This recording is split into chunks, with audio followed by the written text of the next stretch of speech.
could go wrong? That's a question you should ask yourself before making any major investment decisions. And today, there's a lot that could go wrong. From massive government debts to rising interest rates and incredibly high geopolitical tensions, there seems to be risk everywhere investors turn. And how you position yourself, how you position your portfolio, and how all of these risks and tensions play out over the coming years could make the difference between you being a winner or a loser in this global macro drama we all seem to live in today. There's no one better than parsing all of this information out and formulating a forecast than my next guest, Felix Zulauf.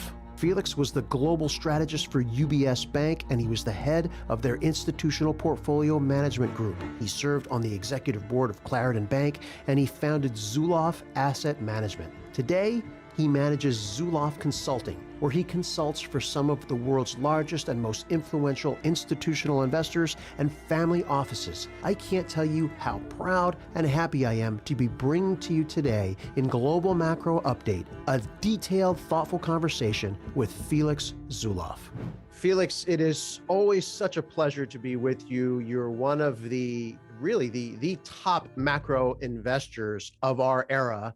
And I don't want to embarrass you, but I will say, because I know firsthand that your research is truly coveted by the top echelons of global finance. And I know that because I hear that from our strategic investment conference attendees who operate at that level. And you're always one of the top rated speakers. So really appreciate you taking a few minutes to be with us today. It's good to see you.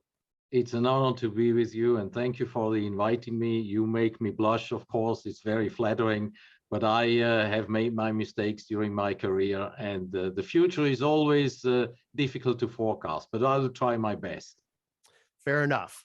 Let's jump into it then, Felix. There's a question that Sam Zell asks during his due diligence process that I think is really so elegant and simple. And the question is, what could go wrong, right? It's a question I think every investor should ask. And I know you ask that of yourself when you're building your views on market direction and different asset classes. So today we sit here in an environment where pretty much every investor is focused on one thing, and that's central banks and what they're doing to fight inflation. And my question for you is, what comes next? What are the possible outcomes of interest rate hikes? And what are the paths that could follow those outcomes? I think we have to make one step backwards and see that the world has changed a lot over the last 2 years. And particularly since February, when the war in Ukraine broke out.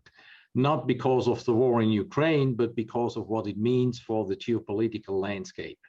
And I think this is an accelerator for dividing the world into two major blocks again, and for pushing the world into a Cold War, at the very least into a Cold War, if not more than that, over the next few years, let's say in the second half of the 20s of this decade.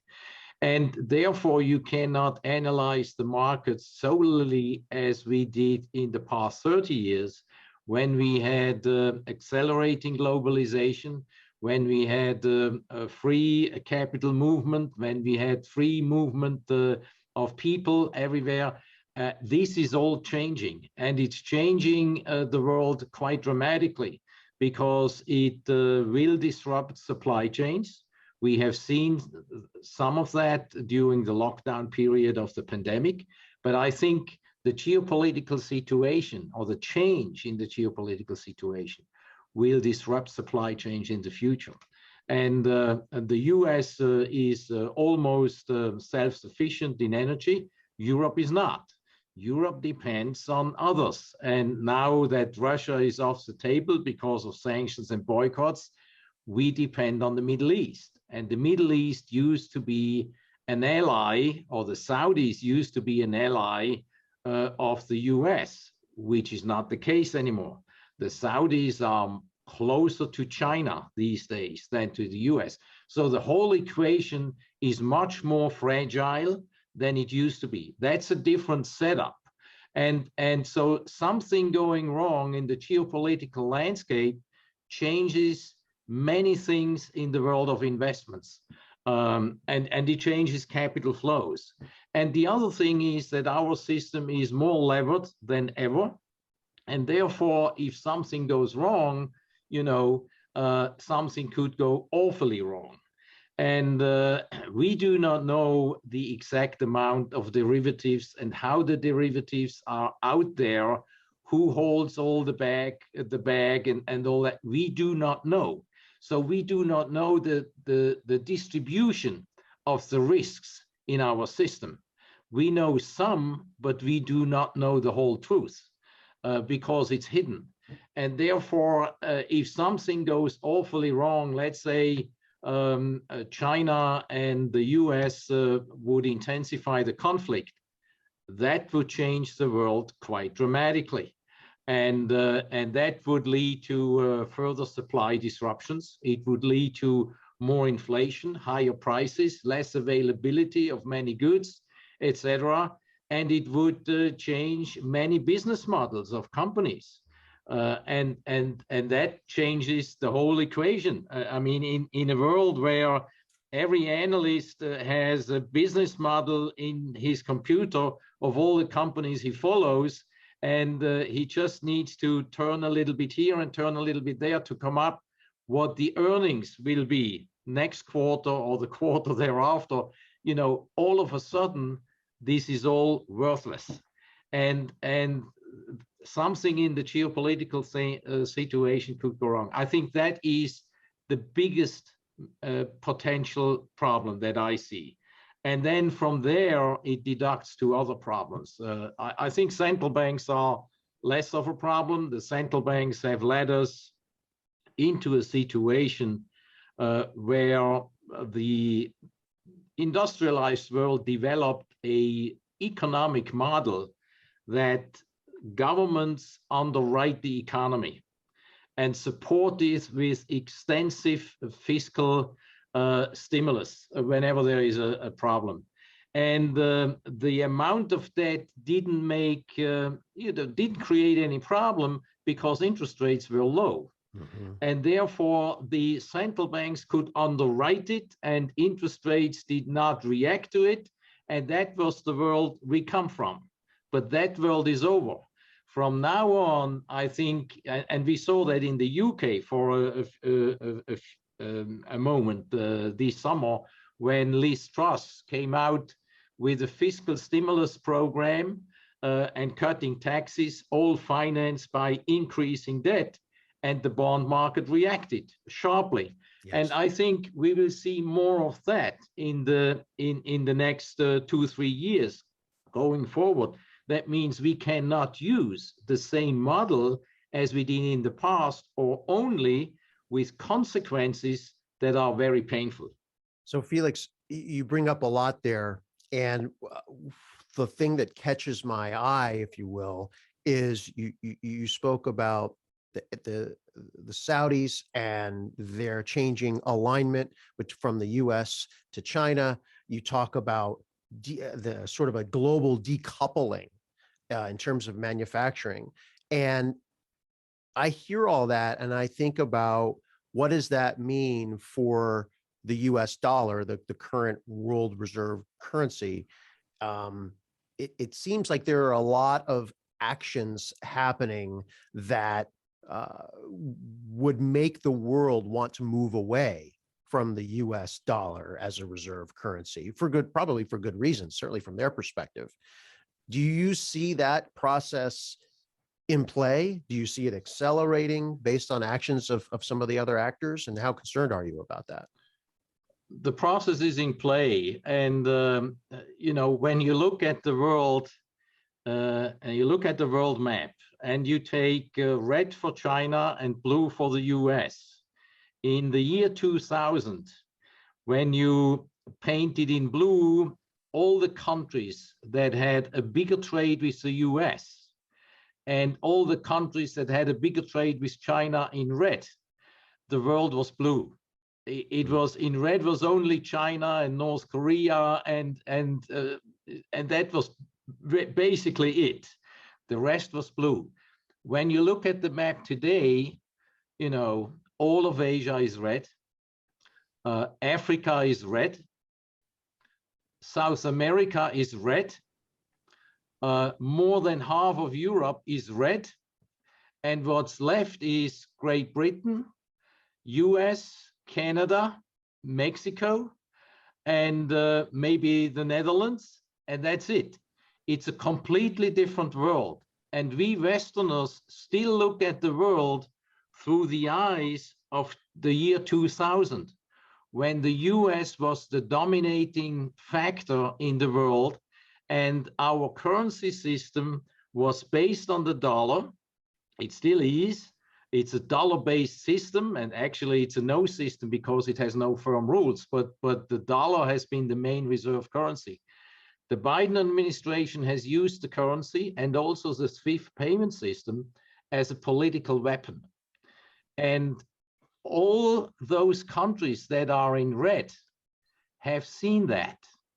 And that means that they, if they are not very close and very friendly with the US, that they could potentially run the risk of having their assets frozen in the US dollar, which means the importance of the US dollar as a reserve currency will go down. There is no question about it. The Biden administration has made blunder on that topic. It's probably, it will be in the history books in 20, 30 years that this was the major mistake that the US administration was making.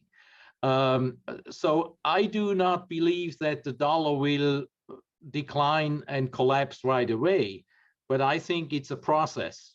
And the process will accelerate as soon as there is an alternative available. Right now, there is no other currency that could fill the shoes of the US dollar. All of the currencies have some handicaps. They are either the amount is too small, or the government is not the free capital flow government, or whatever. And there is a project, what I understand, undertaken by the Chinese to create a new currency together with a few other countries in the BRIC states. The Saudi Arabia will be part of it, Russia will be part of it, Iran may be part of it, India may be part of it. And that currency will be, unlike all other currencies, not be a fiat currency, but the currency backed by commodities these member nations produce. So if that comes, and what I hear is, I think it will come to the market in the mid-20s or something like that. So in a few years' time, it's another 2 to 3 years away. Once that comes and becomes reality, then I think this is an important source and currency unit to settle trade and to store certain reserves for countries that are not very close friends with the US. And once that currency unit gets established, that could be a big problem for the US dollar. I don't think it will happen overnight. I think it will happen step by step, but it's a first step. And so I'm concerned that the US dollar is in a topping process that could stretch into next year and then begin a decline. I do not believe that the decline will be dramatic in the first few years, in the first next few years, but I think from the second half of the 20s onwards, I think we could see the dollar in an accelerating decline. Yes. That is a concept that very, very few people in the West have ever entertained, would be my guess. You know, we usually work the way we worked yesterday, and we take that as a given, and we do not think too much about what could be the major change. There could be minor changes, but this would be a major change. And I think there is a need by investors also to have a currency unit that is stable. The other thing in this context I like to mention is because the US dollar has become an unreliable currency to put the foreign exchange reserves to, I think the Chinese and the Russians and the Indians and the Saudis will eventually move away from the US dollar and will store their reserves in hard stuff, in commodities. This is also a major change that I see coming. And commodities you can store in your own country, within your own boundaries. So nobody else could freeze those assets, you see. And this is another important thing. If the dollar begins to decline for the cycle, and then this is a positive for commodities. And commodities, many commodities have seen underinvestment in recent years because there was a 12-year bear market in commodities and the prices were not high enough to make investments valuable. And therefore there was an underinvestment there, and there is a scarcity. And in certain commodities, the China bloc, meaning Russia in particular, is a large producer of many commodities, and therefore they could keep its costs just to keep the value up as a, you know, as a tool, as a weapon in the economic fight, in the economic war that we are in. I mean, our economies are already in sort of a war economy. In a war economy, you suffer scarcities. You do not get on time what you were used to get on time. In my home in the US, I recently had to buy a new wash machine. And then they told me, well, for the top brands, international brands, 12 months waiting time. And for the US brands, 6 months waiting time. So in the past, you could have that within a week. Right. You see? So this is a big change. And the same thing is happening over here in Europe. And this is a big change. And I think we in the West do not fully realize the changes that are going on in the world. I think that's the crux of the issue, Felix, right? The Federal Reserve or central banks raising interest rates, it might slow demand, but it is not going to impact all those things that you just spoke about. That's quite right. You know, the central banks, they have, I mean, they have a lot of power, but they have limited power. They cannot increase supply. All they can do is they can reduce demand. If they tighten enough, they can reduce demand and bring supply and demand into balance at the lower price. That's what they can do. But that means a recession. Right. That means hardship. And nobody wants to do that if it's not necessary. I think the Fed is trying to, and we will probably get some sort of a mild recession in the US in 23, particularly in the middle 2 quarters. I think we are facing a very serious recession outside the US. We are facing a very serious recession in the Eurozone. And in the UK, and probably the most severe recession we are already facing and is in China. China is in a deeper crisis than in 2008. And most people think this is due to the lockdowns. I think that the lockdowns are sort of a camouflage to not show the world how structurally weak China has become, because the Chinese economy has hit the same point as Japan in the early 1990s. It was exhausted after one of the biggest investment and credit booms of mankind, so to speak. And you know, the credit system of China cannot finance high growth. Therefore, they cannot push and stimulate for high growth as they did in previous years. They cannot do so.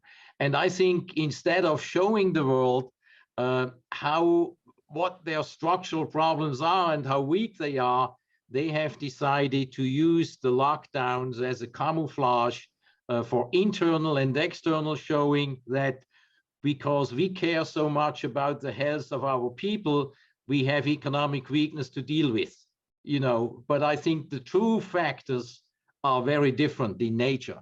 And let's say the Chinese would go for a big stimulus program.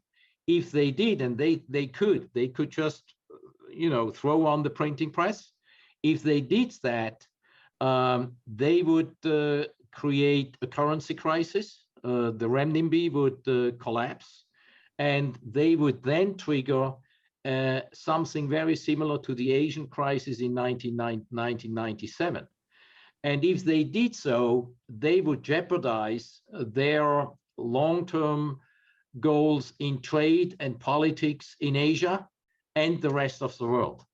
So I think they are trapped and they cannot move. They cannot really do what all the analysts are telling on the daily TV shows, that the Chinese are going to stimulate and turn the machinery on, etc. It's not going to happen that way. What we will see is they will support the system. They will prevent it from breaking down hard, which means it will take longer. So my guess is at least 10 years to get over this restructuring of the economy. It took Japan 20 years, and the excesses were smaller. So I think China, you can forget as a locomotive for the world economy. And it has been the locomotive for the world economy in the last 15 years. So what I'm hearing, Felix, is that nobody in particular is doing all that well. Like every major economy is having serious problems simultaneously. Is that a fair assessment? Yes, I think that's correct. Of course, there are individuals and individual companies that do well in this environment. Let's say a defense contractor probably does very well, you see, or an energy company may do very well. But in general, I think your assessment is right. Yes.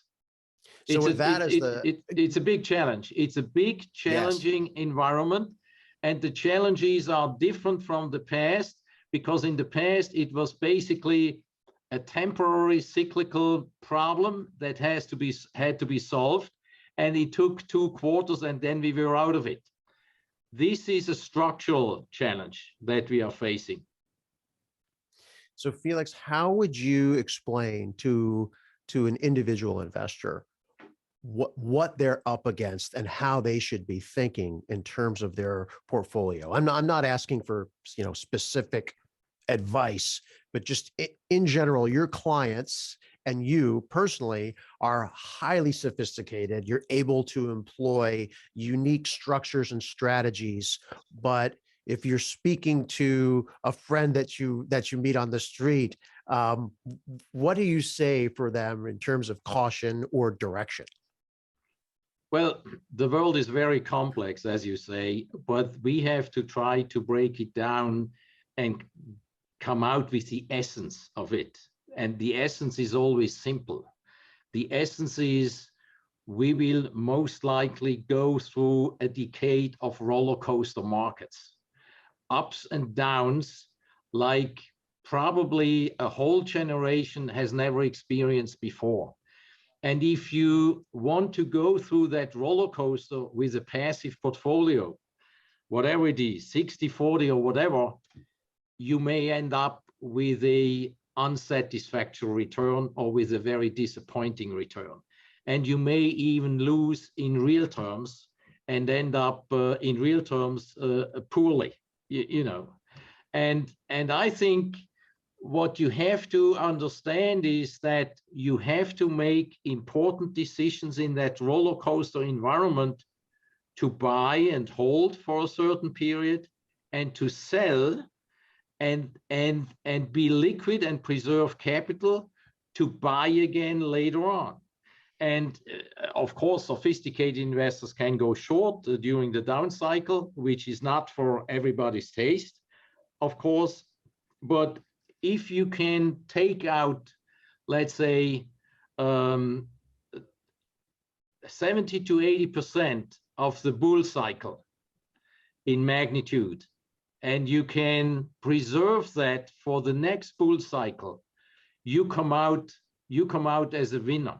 If you go up and down, you come out as a loser. If you can go short and take out, let's say, 50% of the decline by going short, then you really come out as a winner.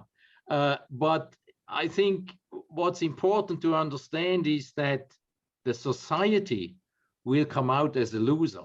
So the average Joe will probably be poorer in 10 years' time than he is today. And if we can beat the average Joe by a wide margin, then we have a better starting position in the next cycle when we have sorted out all the excesses that the system is suffering from right now. Felix, how are you feeling about the markets in general? When I say the markets, the European stock market, the US stock market, commodities, bonds, the big asset classes. Well, I think 23 looks pretty bright to me. I think, I told our subscribers in June and also in early October, be ready for a counter trend move to the upside, and be aware that counter trend moves are here to change the sentiment from bearish to bullish.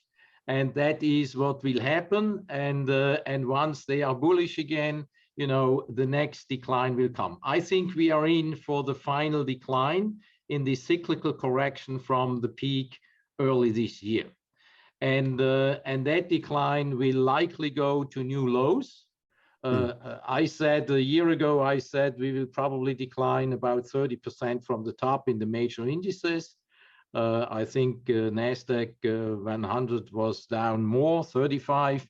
S&P was down 25 at the lows, etc. So I think whether it's 3,000 on the S&P or 3,300 on the S&P doesn't matter really that much. But I'm looking for a decline that is a decline due to earnings disappointments. We have so far had a correction in valuation due to the rise in interest rates and bond yields. But earnings held up pretty well. And actually, it's surprising how well the corporate sector could defend its profit margin. In several countries, like in the UK, in the Eurozone, and in the US, profit margins increased during this cyclical correction, which is a new phenomenon. So not in Germany. Germany was different, but the corporate sector took the chance to use this difficult period to increase prices. And that's why their profit margins went up. I think as the economic problems increase and the recession in Europe intensifies, and also in China, then I think that corporate profits will come under pressure. We have at the present time too much inventory in the system in all three major zones, in Asia, in Europe, as well as in the US. And as they get rid of the involuntary inventory, you will see price cuts. That will be good for inflation, but it will be bad for profit margins and profits. And I think that's why earnings and earnings guidance by the corporate sector during the first quarter will likely disappoint. And as that happens, we will then have a final down leg that is a profit-driven correction. And that should conclude the whole cyclical correction. From then on, I look for a brighter rest of 23 into 24, because I think that the bond yields are, where they have been recently, over 4% for 10-year treasuries. I think that's a temporary topping. And I think we go back there over the next few weeks into the first quarter because of the huge issuance of treasury paper that is ahead of us. And the Treasury is a seller, the central bank, the Fed is a seller, the banking system is a seller, and the foreign central banks are a seller. And therefore, I think there is going to be a big bounce again in bond yields, and that will then drive the market down together with the earnings. And that, I think, leads to a situation where we have a cyclical correction ending in bond yields on the way up, as well as in equity prices on the way down. I think from then on, we will see a huge rally, big bounce in the bond market for 6 to 9 months. I don't think it will last longer than that, because I do not believe that inflation goes to 2% or below. It will stay higher. And as the central banks ease up due to the pain in the markets and the pain in the economies, they will ease up. And that easing up means that the money, the excess liquidity in the system flows to where scarcities are, and those are commodities again. And then we have the next rally in commodities beginning. And as commodities fly higher, and I could see crude oil going to, trade near $200 in 24, which would then mean we will probably see 10% inflation in 25 in the US. And that means that from late 23 on, bond yields go up. And in the 70s, we had the first wave up in inflation rate. The bond market suffered, but not by that much. In the second wave of the inflation, the bond market was decimated. And I think that we will see something similar to that bond yields all of a sudden, I could see 10-year treasuries by the middle of this decade going to 8% or close to 10, something like that, something very dramatic. And that would be triggering off another down cycle from 24, 25 on in the equity market. And most likely a systemic calamity in our economic and financial systems. Systemic calamity in our financial and economic system. What can you put a little color around that? Well, you will see that if that happens, the biggest market there is the market of real estate. Real estate is probably worth $400 trillion around the world. And if bond yields go up the way I just described, we will have real estate crisis. And real estate is, as a rule of thumb, 70% debt financed. Right. So of course, a big part of debt will go belly up, and that backfires into the banking system. And therefore, the banking system that looks okay right now will have problems. And if that happens, the balance sheet health of everybody, the corporate sector as well as the consumer sector, the household sector, will weaken. And therefore, when your balance sheet weakens, you have a tendency to save. And all of these things working together will create a big crisis. This is not the end of the world. The planet will continue, and it's not the end of our civilization. It's just a washout period where we will probably go through some turmoil of things we have never seen before. We could see some currencies disappear. We could see currency capital controls, currency controls, currency reforms, a lot of things that everybody who lives today has never experienced in his life, but only knows from reading the history books. It's something similar to the 1930s, but in the 1930s, the whole correction went through the real economy. because we had a stable currency system backed by gold. This time, the correction will go through the currencies because we will save the economic system, and therefore the whole adjustment process goes through the currency system, which means that several of the currencies that are known to everybody today will disappear over time. And then we start anew. That has happened again and again in the history of economies. And we are known, we know that from Argentina goes bust every 10 years or 15 years or so. And we know that, and we live with that, but it's now coming to the industrialized world. So Felix, last question for you.